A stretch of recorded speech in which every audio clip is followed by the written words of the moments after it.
Ito yung door cope na kinabahan ako dito.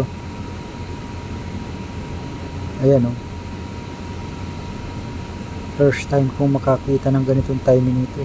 Ginawahi ng wiper na sinulid yung karayom. So pag tinuloy natin yan, putol ang karayom. Wala sa timing. Sa kabila naman tumutusok na sa bakal. Yan. Ayun na lumampas. Yan. Ginawahi ng wiper yung karayom. Tingnan natin yung sa ilalim. Timing ng needle guard. Okay naman sila. Pati sa loper. So paanda rin natin, baka nawala lang sa timing position. Nalis ko na ang karayom.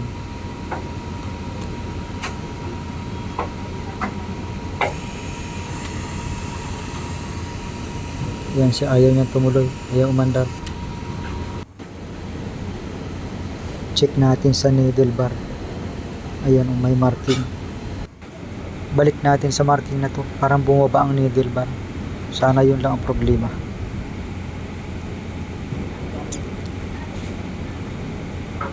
Luwagan lang natin yung mga anim na yan.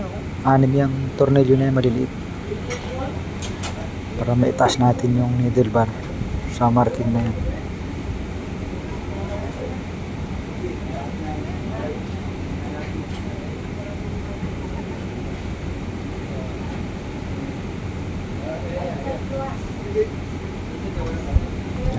Wala tayo na pala doon. Ganun pa rin. Ginawahi pa rin ang karayom ng wiper. So check natin sa belt. Daming sinulid. Napuluputan pala na sinulid dito. So baka dito yun nawala sa timing.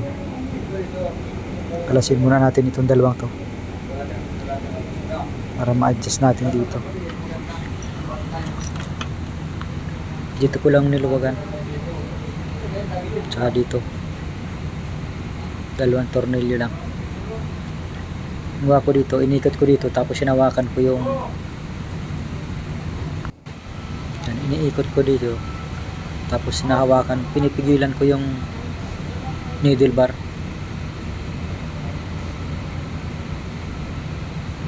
O ibalik na natin, na timing na natin.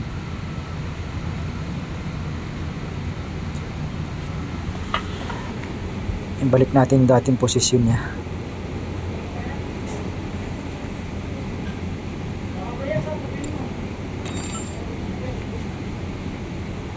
Ayan siya, nakuha natin yung timing doon. Yun, yan ang tama niya, no.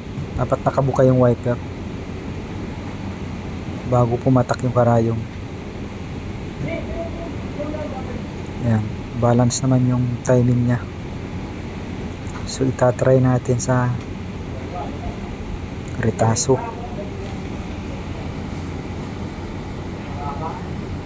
Sana okay na. Kinabahan ako dun. Mahirap pag wala kang kasamang magaling. Mag-isa lang tayo dito.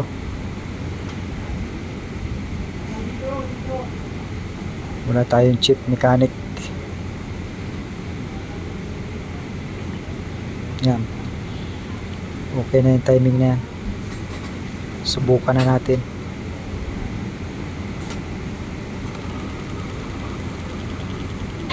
Kanina isang apak mo lang, balik karayom.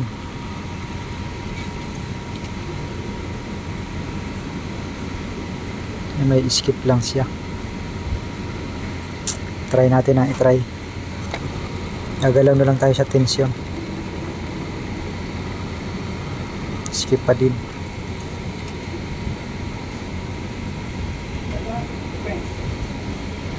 So try natin mag-hit-hit sa tension.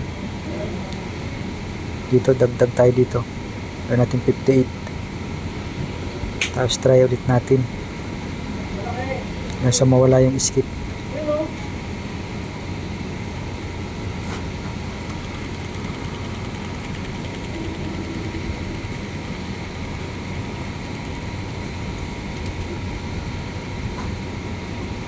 Yun, wala naman na siya. Okay na.